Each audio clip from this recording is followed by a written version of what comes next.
Welcome to episode 2 of the Face Off podcast. This episode is entitled Variously, Oh God, What Have I Done? The madness, the eternal descent into a hellish, self-contained nightmare of existential angst and fucking just real madness, real insanity. I'm at a loss here. This is an interesting thing to me because I came up with this idea on a whim, and I started it on a whim, and as of right now, nobody has seen anything. No, nobody has seen anything at all, and I could just not do it. I could take down what I've done, and I could just never watch Face Off ever again, instead of watching it 50 more times. But I'm not going to do that because I have mental issues. I have legitimate mental illnesses. I have a problem here. This is not good. I feel like I've made a bet with myself, and I'm absolutely not willing to lose it, which sort of means there's no way I can win it either. In the general philosophy of life these days, somebody has to win, somebody has to lose. So if I made a bet with myself, somebody's got to win, somebody's got to lose. I don't see any winners here. It's gotten really weird really fast, instantaneously. So the first recent viewing, I've seen Face Off several times. What we're trying, just to reiterate to the uninitiated here, what we're trying to do is find basically the meaning of existence in the context of Face Off, the movie. So we're trying to ascertain a higher understanding of what we're all doing here, of life, of everything from the movie Face Off, starring John Travolta and Nicolas Cage, directed by John Woo, American cinema, from the 97, I think. We'll get all technical later, because I feel like any tiny moment, any tiny piece of matter, anything in the universe holds a snapshot, a blueprint of everything. And so, randomly, Face Off. All right, I could explain it the whole time. It's not going to make any more sense. All right, so check out the description down below there if you want to, if you're watching, which you're not, for a more descriptive. But basically, we're trying to ascertain the meaning of life from the movie Face Off. And you can join in. Go watch it. It's awful. It's the worst fucking movie I've ever seen in my life, because I've forced myself to watch it twice. I can't think that it's going to get any better the higher that number gets. I don't think it's going to. The first time that I watched it, it took about eight settings. So I split this 2 hour, 15-minute long movie up into 8 parts, basically. 15 minutes here, 10 minutes there, 20 minutes. I got it down to about 6 the second time. I thought I was going to be able to sit through it. I thought I'd be able to just sit down. 2 hours, 15 minutes. I could do that, no problem. Nope, couldn't do it. It was awful. I was not enjoying it. It was not fun. So, yeah. So, about 6 times this time, got through it. And the first time, when I was taking notes, I had several notes. I had about 6 lines of notes. So, just a couple ideas. It was about 6 lines. And we hit them all. Maybe 8. Let's say 8. It was about 8 lines of notes. We hit them all. Worked out pretty good. This time, whole page. Right there. another whole page. That's 2 whole pages if you're keeping count of notes, and about 2.5. So this is quickly spiraling out of control. I feel like this sparkly notebook that I pulled out and deemed fucking face-off podcast notes, open-ended. This is going to be the first piece of evidence in the case compiled against me or for me, maybe at some point. It's going to be a very strange, like House of Leaves sort of thing, where everything has to be pieced together in reverse. House of Leaves, if you haven't read it, neither have I. I tried to, but it didn't work. Possibly the strangest book I've ever seen, as far as structure goes, and some ideas too. I got about, I would say, a third of the way through, and it just got a little. It looks like a horror story too. I don't really like horror stories. They scare me. That's a weird thing to admit, but they do scare me. See, I'm already trying to get off a face-off on a House of Leaves. This is not a good movie, guys. It's not a good movie. I feel like I might be overstating that fact, but I'm not. It's awful. It is such a bad movie, and I don't think there's any redeeming qualities in it at all. None. I don't think whatever you might be looking for in this movie, psychology, pathos, even just balls out crazy action, acting, writing, directing, cinematography, no, not good. Music, terrible, just terrible. Editing, awful, also, just really bad. It's not great, is what I'm saying, from top to bottom. The credits are okay. That's it. Nothing else. The end credits, the beginning credits suck. The end credits, not bad. But that might just be because I'm on the way out. And honestly, I haven't even watched them. I just seen them start rolling. They looked okay. I'm making a judgment there. Other than that, awful. Terrible. Story's bad. Settings are bad. So fucking, I'm just going to say it. Nothing good about it. It's an awful movie. Alright, but we're going to find, ooh, that just occurred to me. Maybe that's part of it. Maybe that is part of the meaning of our existence. Maybe I just said it there. There's nothing good about it. If you take in the whole thing from start to finish for what it is, there's just nothing good about it. We'll go with that for right now. I don't think that's the case. I feel like I've experienced good, and good. I've seen that good can happen, and oftentimes created good. But it's possible that every good thing that we do or experience ends up bad somehow. Like Face Off, which is terrible. So possibly it was a good idea. I don't think so. Possibly it was a good idea. Good actors, good director, good everything leading up to the actual culmination of it. Just shit show. Complete shit show. Alright, I'm riffing here. Let's go to the notes. There is a lot of notes. And they're not going to help at all. They're not going to help anything. So I have this idea that I want to do is to look into the deep metaphor of place, because there is places in this movie. I could say that there is places. There's not a lot of them, but there is places. But I don't know if I'm quite ready for that yet. I might need to do that around episode 5 or 6 to really get what's going on here. There's some interesting things, like right off the bat, the prison is an interesting thing. It's called Erewhon Prison, which the way they spell it on the subtitles is different. It's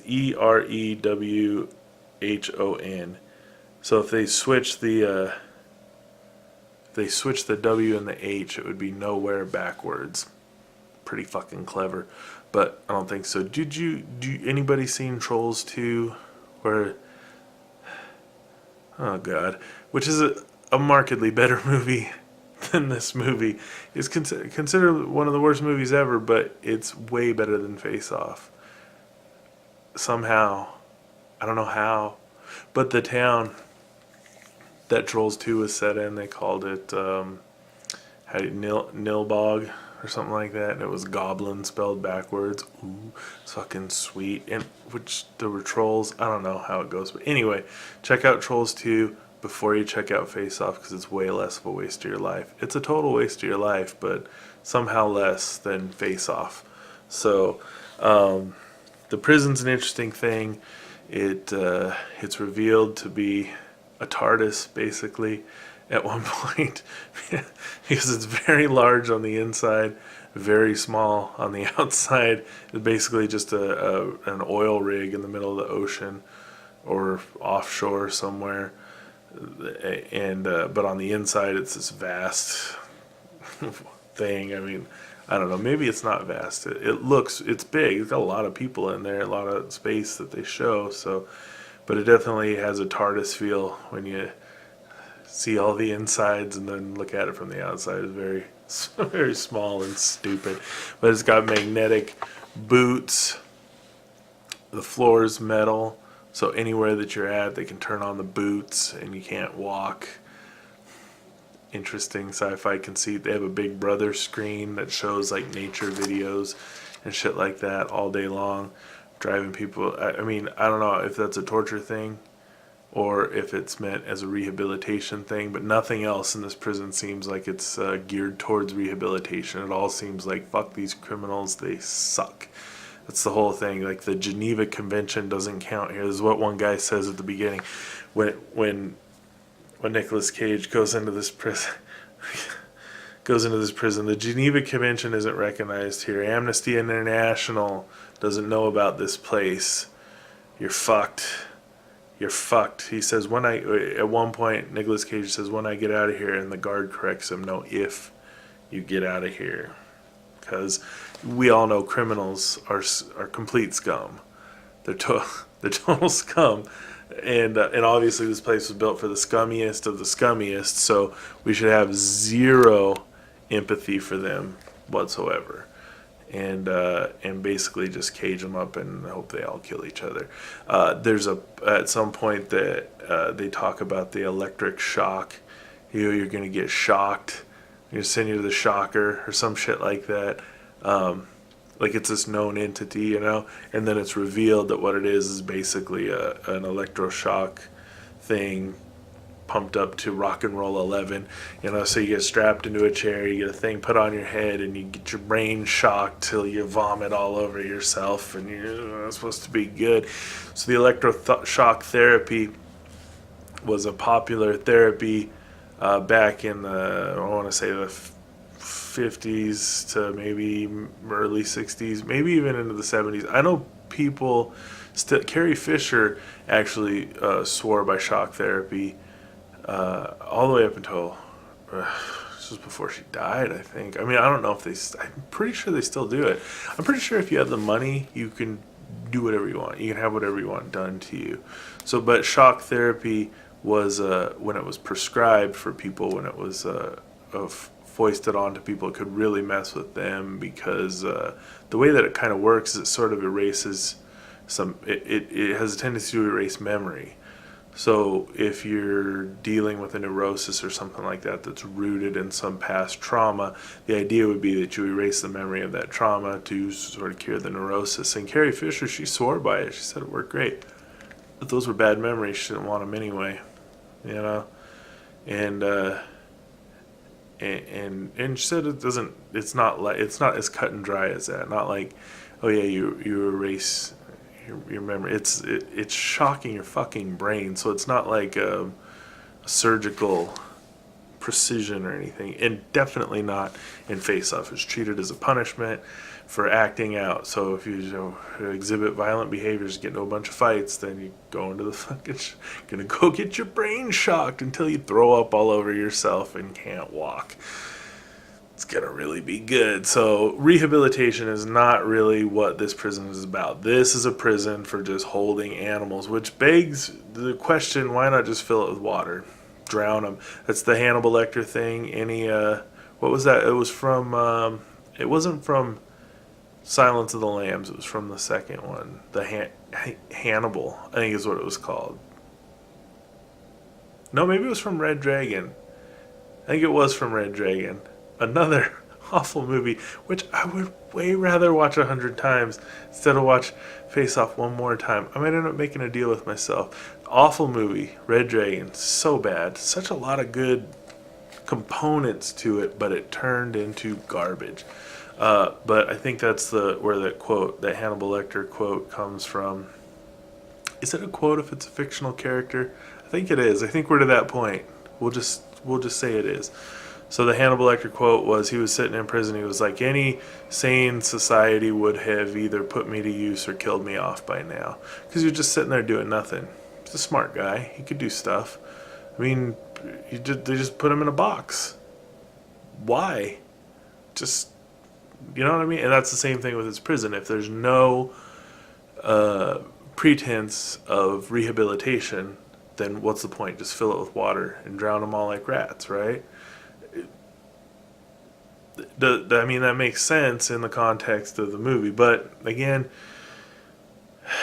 I want to see this prison as a metaphor, because this is an interesting thing. Because okay, so Sean Archer, played by John Travolta, if you haven't watched the movie, he gets his face taken off. He's a super cop, gets his face taken off. I'm just going to assume you have seen the movie. So Sean Archer goes into Erewhon prison as Nicolas Cage, who is, I'm sorry, I'm mixing names. Sean Archer goes into Erewhon prison as Castor Troy. So Sean Archer, the super cop, is cast as Castor Troy in this prison, which should be Castor's bread and butter. He should know what he's doing in there, right? And so he goes in there and he kind of has to find himself through Castor Troy, because he completes his mission pretty early on. It doesn't take much, but then he has to stick around, and then he has to escape. He has to become friends enough, with people that he's put in there himself to try to get out of this prison, to escape, to go save the fucking world, save LA from the bomb.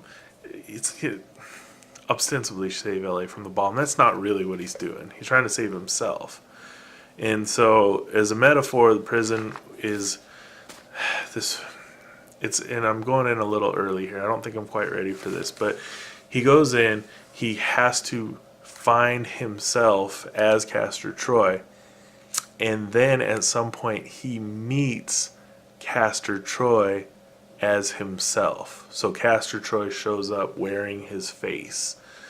So Castor Troy shows up as Sean Archer to talk to Sean Archer as Castor Troy. So this is a very there's some strange levels of metaphor going on here, but I don't think they're intentional.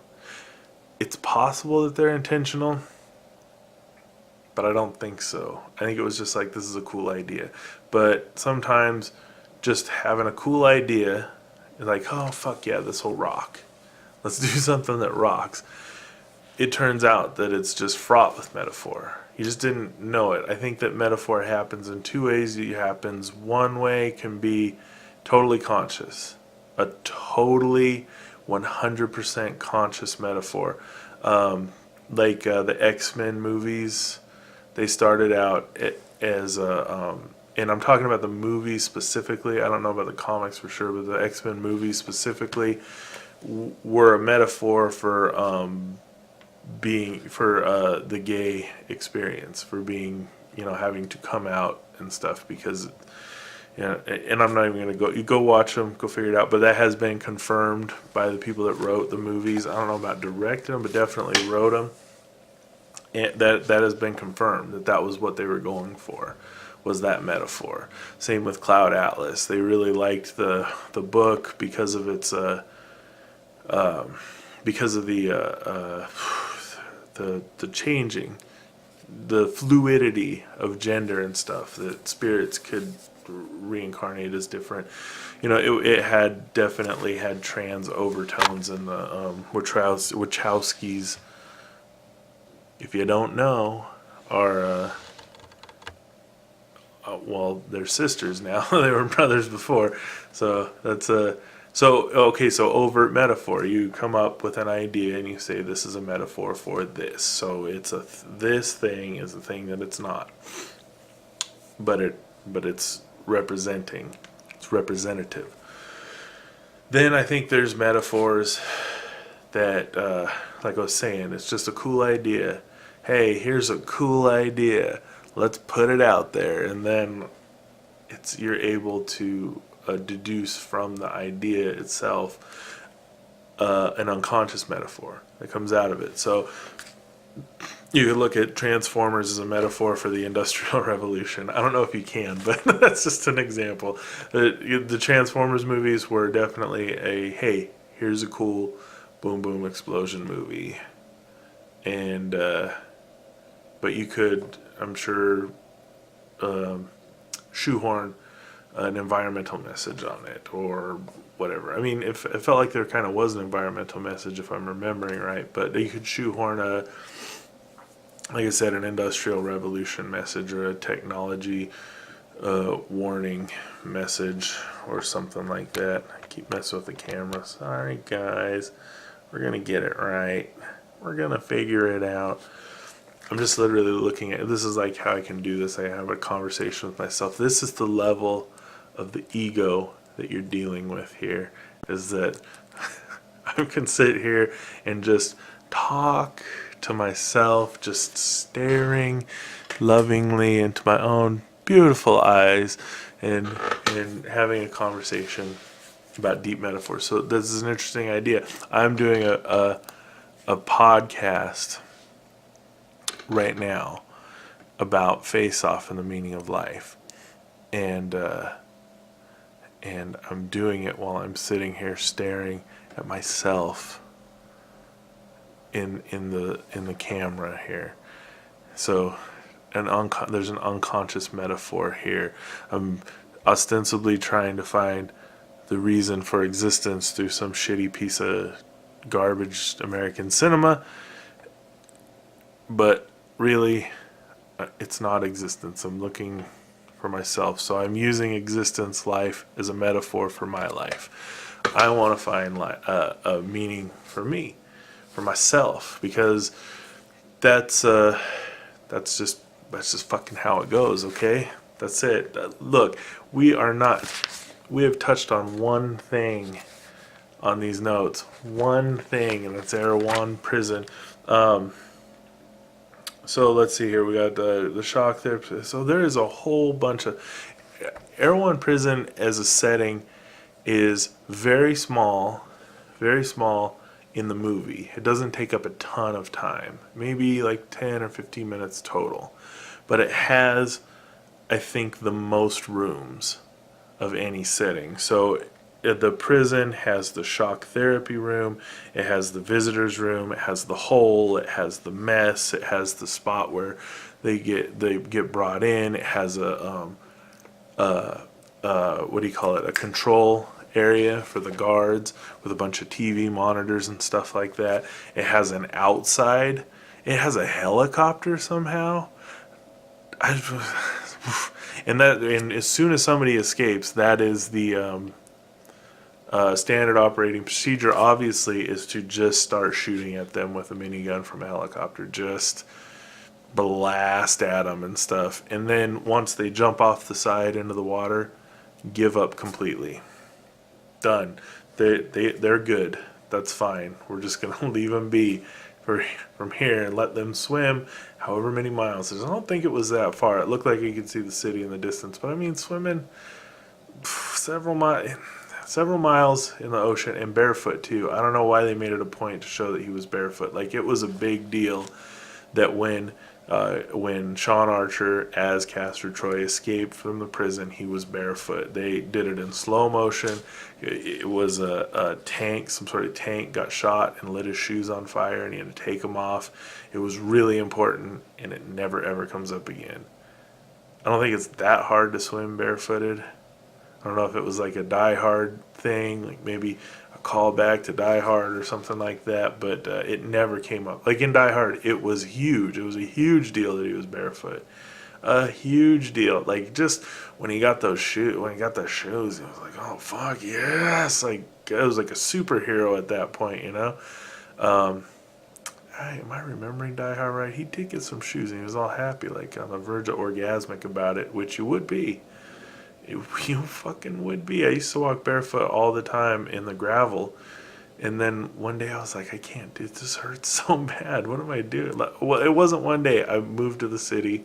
You don't really walk around the city barefoot. I did for a while, but moved to the city and then went back out to the country. And that gravel is rough. Country boy. Fucking gross, dude. Okay, so there's the boots. You see, yeah, let's get out of here. Let's get out of here. I don't know how the guards must have got flown in from. This is how I see Erewhon Prison is that it's a place where the prisoners don't ever leave and the guards don't ever leave. That the guards are basically probably just prisoners who got promoted. You know, it was like, well, you did good, but you don't get to leave. You're just a guard now. And that's what it is out there. It feels like. I mean, I'm sure they got a helicopter. Maybe they helicopter back and forth, but that's not the type of prison that I see. This is no Geneva Convention, no Amnesty International. This is a bad place. It's rough. It's rough in a movie if a place or a person flat out tells you that they're a bad thing. Because that's not usually how it works. Usually the conceit that we like to deal with is the idea that the bad guy thinks that they're a good guy. And that is completely out of the window here. So like, not to go back to the X-Men movies, but like Magneto, always thought he was doing good stuff. That's the kind of villain that we like. We like the person who has a completely insane batshit plan for making things better in their eyes, or they were wronged or something like that, but they think they're the good guy. They think they had the bad thing happen to them. And so in this movie, that is absolutely not the truth. Castor Troy is just a total psycho. It's like the Joker. Joker was a psycho. That's why he was an outlier villain, or is an outlier villain, I guess. I don't know. Ugh. Are we gonna? I mean, I don't know. So we're not gonna talk about the Joker right now. It really doesn't. No, and it doesn't. So let's get off of the prison here. So all the other places in this movie have other rooms, but Erewhon Prison by far has the most rooms. So I think Dietrich's house. Dietrich, who is Castor Troy's friend, I think Dietrich's house has almost as many settings. So they have a rooftop setting, they have a living room, a bedroom, a bathroom, and it's it's like a crazy baller place, And Sean Archer's house has several settings too, and it's a pretty nice place, but it's very suburban.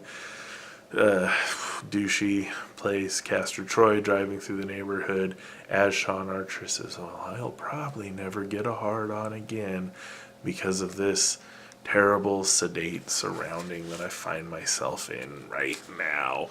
And it's true, it's a real shithole. It was boring, especially compared to Dietrich's place, which is wide open spaces, a lot of silk and cool shit, and big tall ceilings, lots of drugs everywhere and all this shit like that.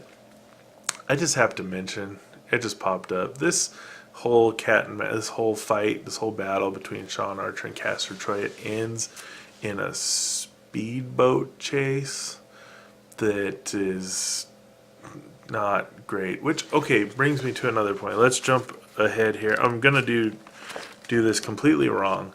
I'm going to go from something I wasn't going to talk about and just talked about for a long time to something else I wasn't going to talk about and will probably talk about for a long time, and then we'll go into the stuff I was going to talk about and probably not talk about it for a really long time. Probably just talk about it a bit, by that point. So the weapons in this movie are another thing. So I think eventually what's going to happen is going to end up being broken down into several parts, sort of metaphorically speaking. So the place is one, character obviously is going to be another one, because this is a strange movie for character. It's got to be an odd movie for an actor to undertake, I think. But it might not be, because I have this creeping suspicion that a lot of actors are kind of dumb. Not dumb, but kind of okay, I have a creeping suspicion that Nicolas Cage and John Travolta are kind of dumb. You see somebody like an Anthony Hopkins or something, they at least sort of portray this somewhat intelligent vibe. And I'm by no means saying that I'm intelligent, if anybody's thinking that, but I feel like I can spot some intelligence sometimes. You know what I mean? So Nicolas Cage and oh man, and John Travolta just seem vapid in the sense of there's just nothing there. Really, they're just going off of what's written for them. That kind of actor.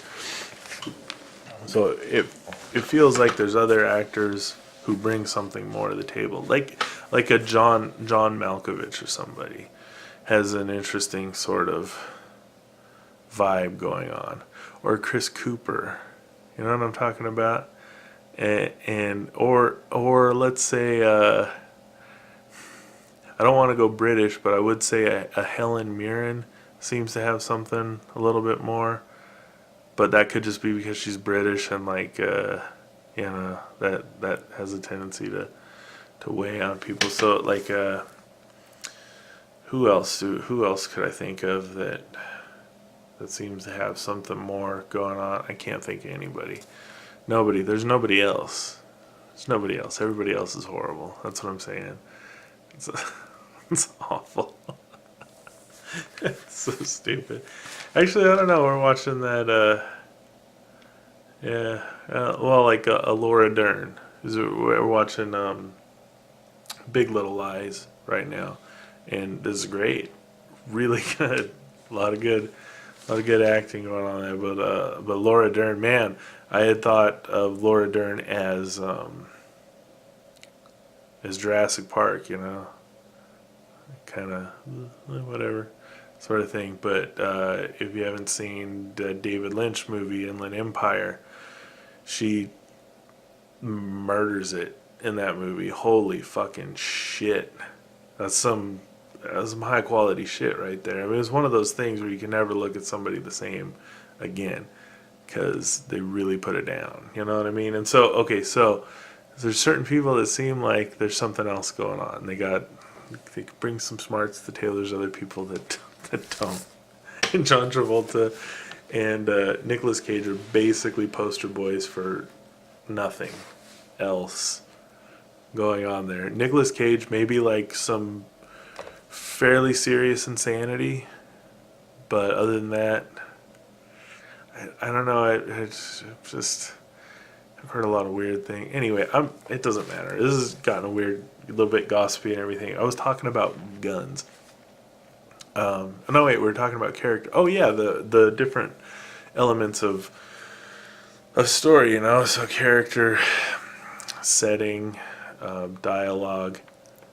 The dialogue choices in this are just crazy. The timeline, all this stuff I think can be taken and looked at metaphorically, and hopefully we'll be able to extract something,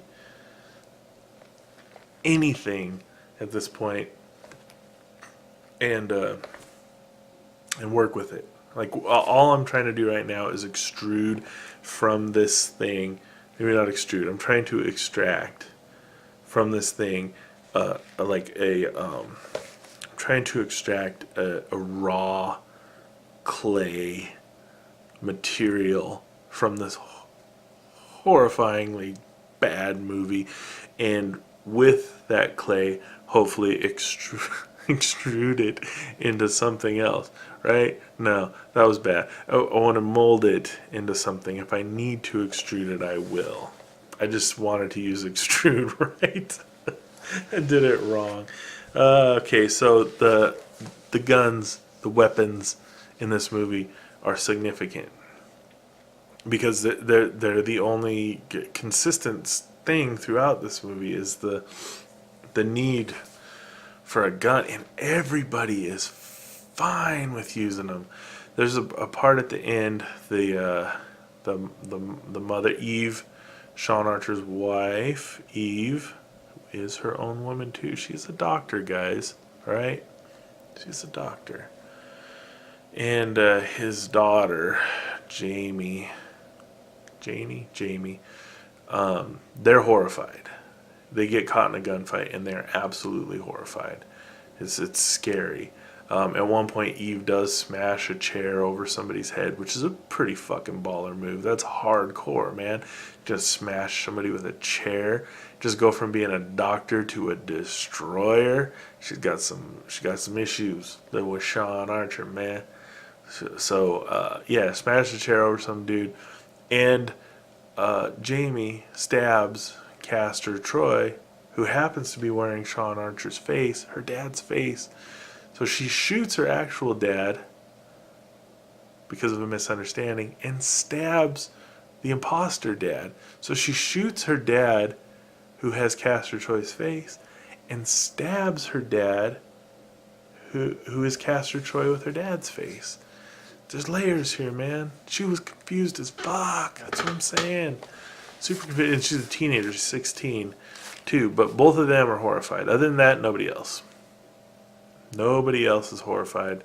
I guess Castor's son, Adam, is pretty scared. But he's like 5, 6, 8, maybe. I don't know. Kids. He's mop-headed, annoying. You know, that age.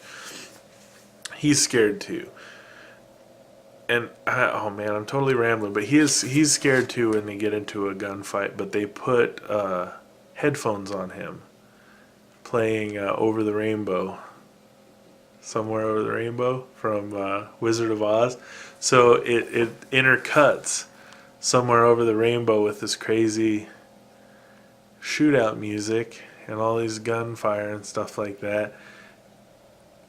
And I cannot for the life of me figure out what they were trying to say there. This is what makes me feel like if I'm going to pull any meaning out of this, it's going to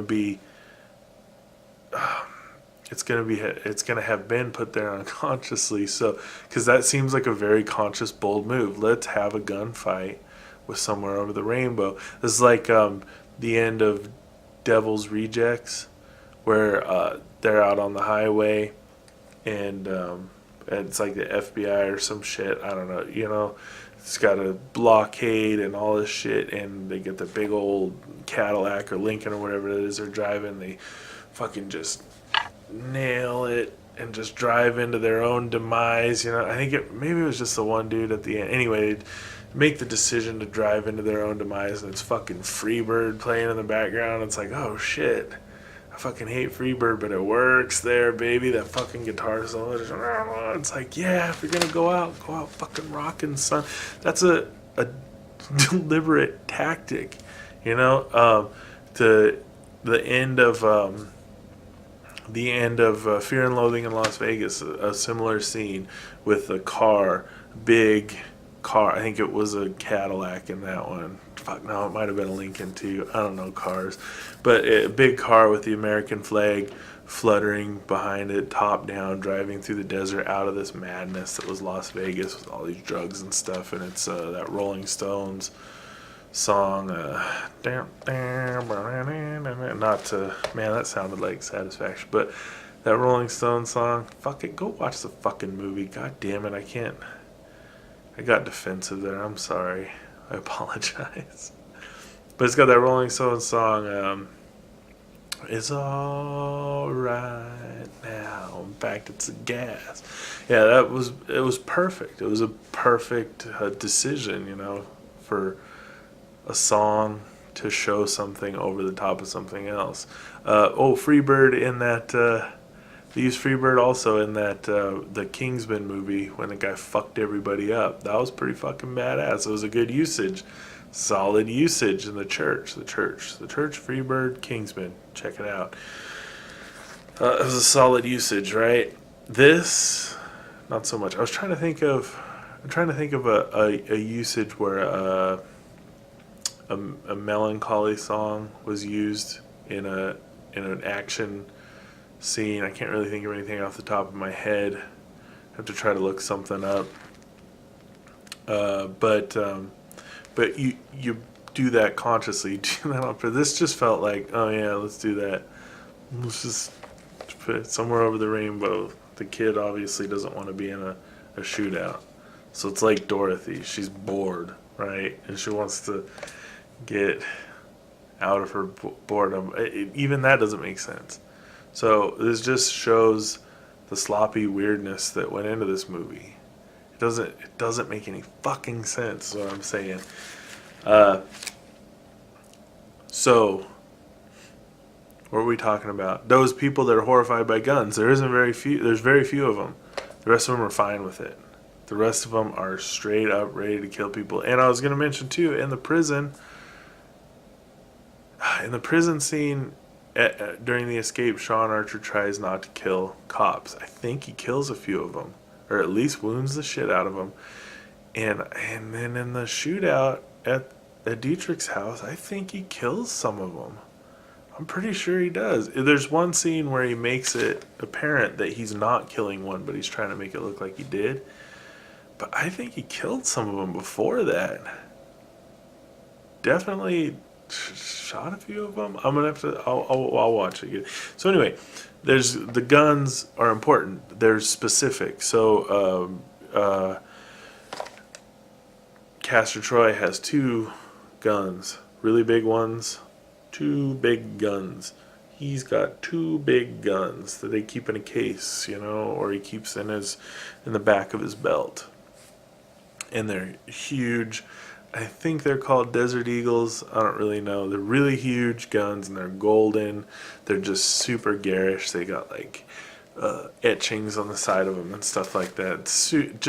They basically the gun, or like Castor Troy is a personification of those guns, or those guns are the material representation of Castor Troy, his personality, just garish and outlandish, but also dangerous and powerful and weird and everything. There's an automatic gun, and I mentioned this one in the last podcast. I think it's a pistol, looks just like a pistol, but it fires automatically like a machine gun.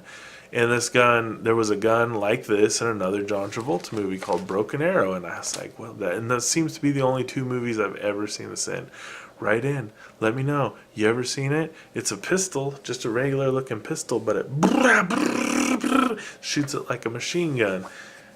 It's really weird. It's a really specific thing. Was Broken Arrow a John Woo movie too? That was an awful movie also, by the way. Christian Slater, who I worked with on a movie. Yeah, guys, I was in a movie with Christian Slater. That's right. Me and him, we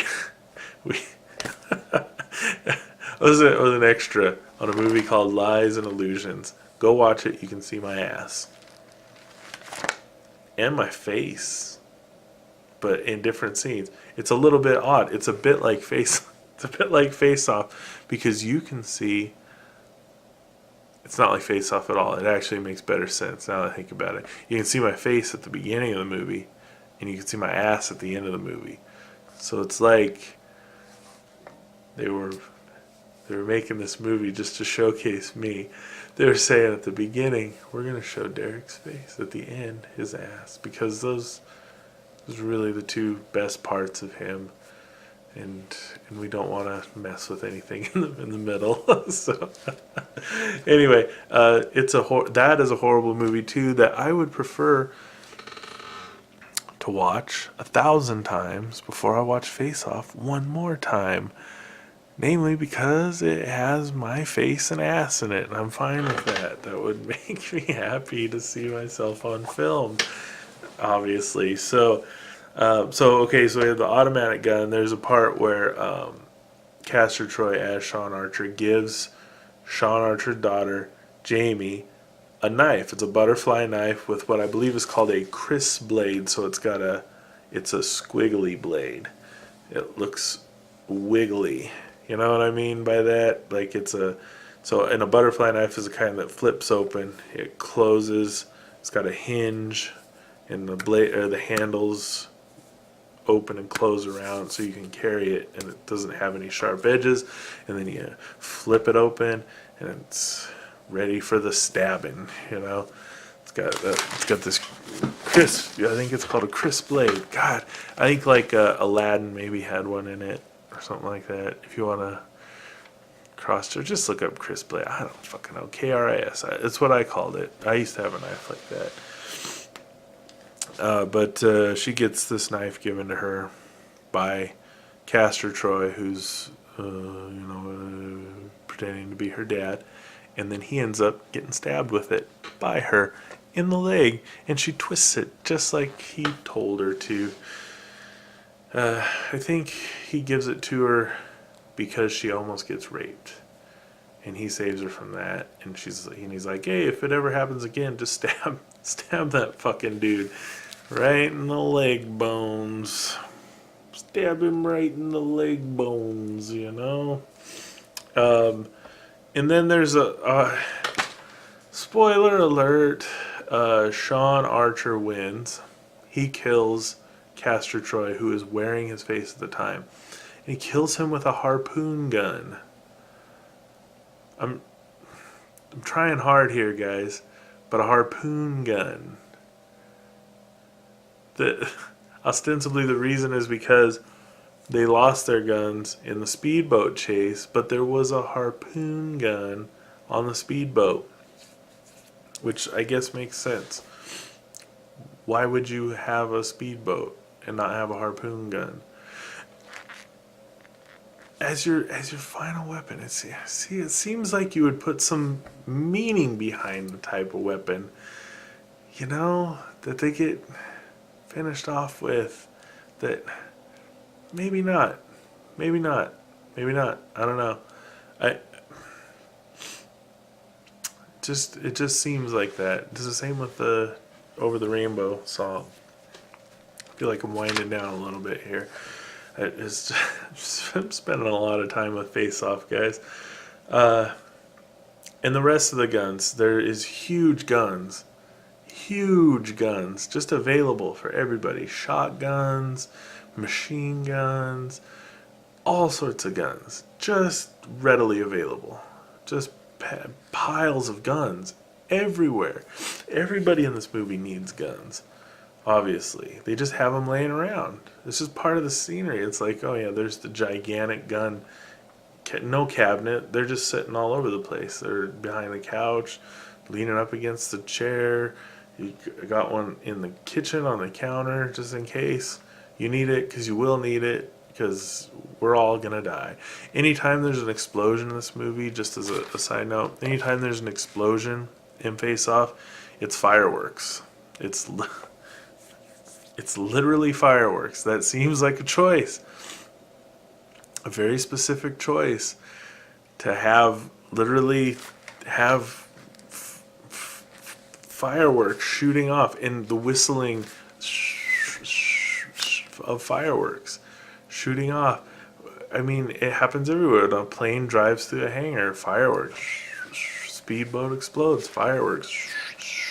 It's really strange. Oh, and in the prison when they're rioting and the TV explodes, fireworks.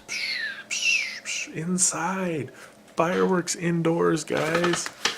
It's scary. All right. We're going to go ahead and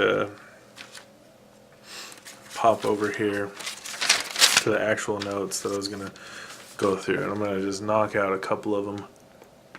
And then we're going to get out of here. Just hang tight, guys. We're almost We're almost there. We're coming into the home stretch, baby.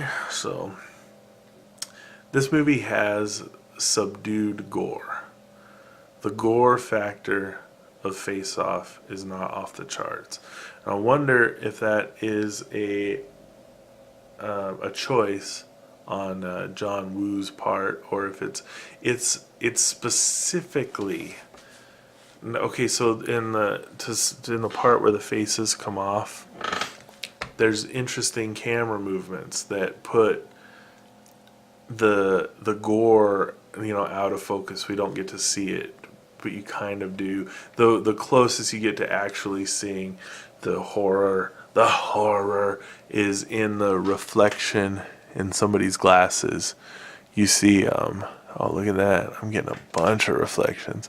So you see Nicolas Cage's gross face when he gets up close to somebody else's face in the reflection of some glasses. So it's never like I think there's a couple of shots of like a instant 1 second shot of a gross face, but other than that it's like blurry. You know what I mean? They could have really went for the nasty for that part, but this whole movie, people are getting killed left and right in horrible ways, shot, set on fire, is electrocuted. Well, I mean, that guy doesn't die, but still, just in the most horrible ways, stabbed and everything, and getting their faces taken off. But the gore is very subdued. It's not, there's not a lot of blood.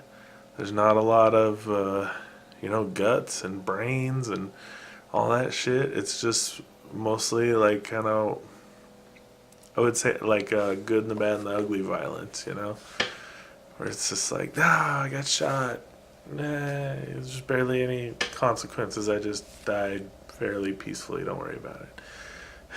So, that kind of stuff. There's one part where Dietrich gets shot and some blood sprays out of his neck, but other than that, it's pretty gore free. Lots of people get killed. Lots of people get killed, but it's not like arms flying off or heads or anything, or people getting stabbed in the eye, look close up, kind of thing. So it seems like a conscious choice. I wonder, not to say, just to sound racist, obviously, I wonder if it was like John Woo comes out of China, I believe. Again, I have not looked, but I'm pretty sure this is his first American movie, and I wonder if in China it's more subdued. I feel like it is. I feel like I've seen a lot of like kung fu movies and stuff, and they all seem pretty subdued. And the violence, like somebody can get punched a lot before they start bleeding, that kind of thing. So I don't know, that could just be a carryover where when something is bleeding, when somebody is bleeding, it's important. That means they're dead, which is fundamentally what happens here. I mean, the two guys, Sean and Castor, both are bloodied, but in a way they're bloodied on the way to death. They're death and their rebirth, you know what I mean, as somebody else. So it's weird. It's an interesting thing to look at. It almost feels like they could have pulled it back just a touch more and went PG-13, which this whole movie feels like if they would have cut out some of the I want to say pathos. I don't know exactly what that means. I feel like that's anyway, if they want to cut out some of that and the angst and the psychology and all that and just make it a balls out action movie, I think PG-13 could have worked good. It could have been I was 17 when this movie came out, and I was into it, you know what I mean, but I was into it